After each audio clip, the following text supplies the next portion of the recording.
And just like the last time that the VP came here to talk about this issue, those against it gathered at the Indiana Statehouse, protesting the talks. Brandon Schaff was there and shares their message to the vice president. At least 100 people gathered here in the State House, all with that unified message saying no to redistricting.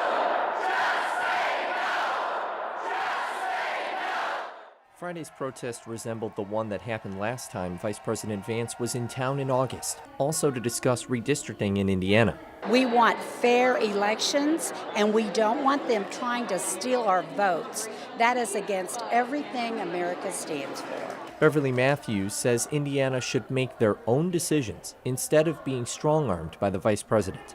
Angela Cox says Hoosiers worked hard during the last redistricting process in 2021 to make the congressional district lines fair. We're a very red state the way it is, and groupthink is not something that I'm a big fan of, and we need to have all thoughts, processes at the table. The protest was organized by Indiana Conservation voters. Executive Director Megan Robertson says that redistricting efforts are a power grab.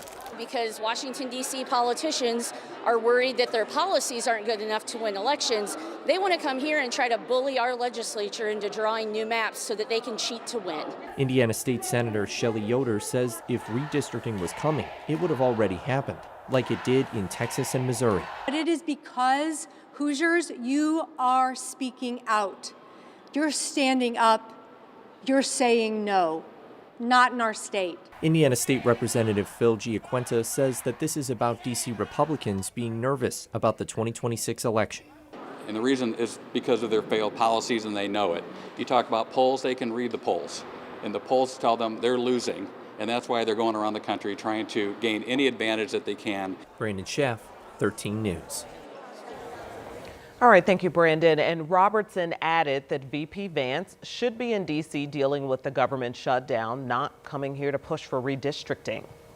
And we've been covering the conversation surrounding redistricting for months. We're going to keep covering these conversations, and you can follow along with us on air and online as lawmakers discuss whether they want the governor to call a special session to redraw the congressional maps.